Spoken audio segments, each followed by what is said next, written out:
है किसी में ये हिम्मत कि आपने जातिवाद को तोड़ा हो?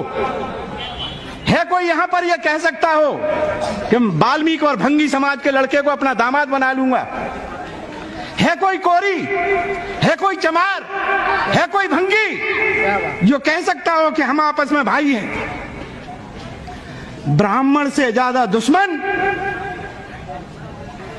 वाल्मीकि को चमार नजर आता है और कोरी को चमार नजर आता है। क्या इस को तोड़ सकोगे? अगर इसको तोड़ते हो तो लो संकल्प, लगाओ नारा जय भीम। नहीं लगा सकते क्योंकि बेईमान हम खुद हैं।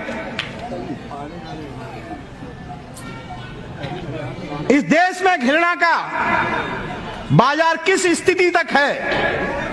मैं नहीं कहता कि होली पवित्र थी या होलिका पवित्र थी। मैं मानता हूं, तुमने देखा होगा, तुम्हारे ग्रंथों में लिखा है कि होलिका एक गलत औरत थी। क्या सदियों से आज तक तुम उससे बदला नहीं ले पाए? आज भी नारी होली को जला करके कहती है मैंने अपनी बहन को जला दिया है, बहुत अच्छा पवित्र काम किया है। शर्म आनी चाहिए इस देश की उन नारियों को जो अपनी बहन को जला करके कहती हैं कि मैंने ये पर्व मनाया है। जो विद्वान इस बात को कहते हैं कि रावण बहुत विद्वान था, उस समय का सर्वोच्च विद्वान था, शर्म आनी चाहिए इस देश के लोगों को जो इस बात को कहते हैं कि हमने इतने बड़े विद्वान को जलाकर राम के राज को लाए थे। ठीक यही काम डॉक्टर अंबेडकर और उनकी सोच को जलाकर लोग बाग उसी व्यवस्था को लाना चाहते हैं। विद्वता की इस देश में कभी भी कोई कीमत नहीं रही है। यहाँ चोर, बेईमान या ये कहिए का सामाजिक तत्वों के नाम से धर्म बनाए गए, त्योहार बनाए गए, त्योहार गढ़े गए। यहाँ चोर और जुएबाज लोग बाग त्योहारों को मनाते हैं, उनके त्योहार माने जाते हैं। और तुम जो सबसे कमेरा वर्ग, इस देश का मजदूर और किसान जो सबसे ज्यादा जातियों में बटा हुआ है, उस समाज से पूछिए।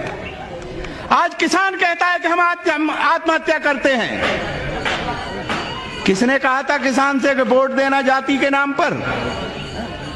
जो खेल यहां इस देश में खेला गया, हमने 4-5 परिवारों को देखा है।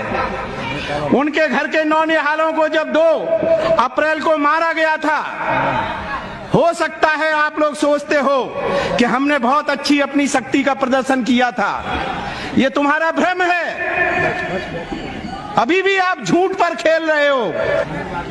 जो अनटचेबिलिटी एक्ट के तहत न्याय किया गया था, वो न्याय नहीं था, वो प्रायोजिक व्यवस्था थी आरएसएस और हिंदुत्व की, जिसमें एक तीर छोड़ा गया था सुप्रीम कोर्ट से, जिससे देश का दलित भड़केगा, ऑर्गेनाइज होगा, और क्योंकि वो अनटचेबिलिटी एक्ट के अगेंस्ट में होगा, इससे देश का किसान, अपने आप को हिंदुत्व कहा जाने वाला, वो सब ऑर्गेनाइज इसलिए हो जाएंगे कि चलो अब हमने इन चमार चूड़ों को एक तरफ करने, इन्हें हमें सबक सिखाना है। इसलिए पूरा हिंदुत्व एक हुआ और 1900 के चुनाव में 19 के चुनाव में इसी आधार पर आपको कुचलने के लिए इस देश ने हिंदूवादी शक्तियों को मजबूत किया, जिसका परिणाम आज आप देख रहे हैं। आज हम तो मजदूर, अपने आप में पीड़ित और प्रताड़ित समाज के लोग, हम अपने मान सम्मान की अभी कीमत नहीं समझते हैं। अब तो हमने अंगड़ाई लेना शुरू किया है। अब हम अपनी आजादी की लड़ाई इन नौजवानों के भरोसे लड़ना चाहते हैं। बाबा साहब डॉक्टर अंबेडकर जब थे, हमारे पास ये पढ़ा हुआ नौजवान नहीं था, हमारे पास ये बहनें नहीं थी जो अपने आप में ये सोच सकती कि सम्मान क्या होता है, धर्म क्या हो सकता है, शिक्षा क्या होती है, विकास क्या होता है, अच्छे तरह से रहना खाना पीना क्या होता है, ये हमारी उस समय की माताएं बहनें नहीं समझती थी। आज हम ये जान गए हैं कि आजादी का अर्थ क्या होता है।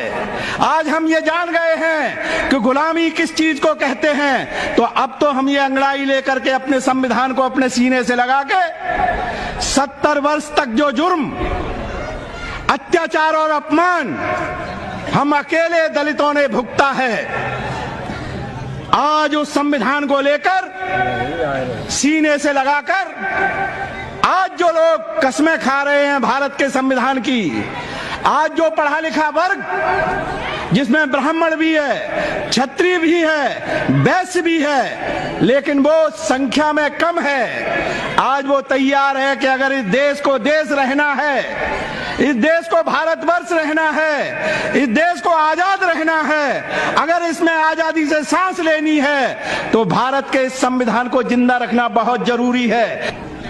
आज हम सुप्रीम कोर्ट से उम्मीद रखते हैं कि वो संविधान की रक्षा के लिए आगे आए।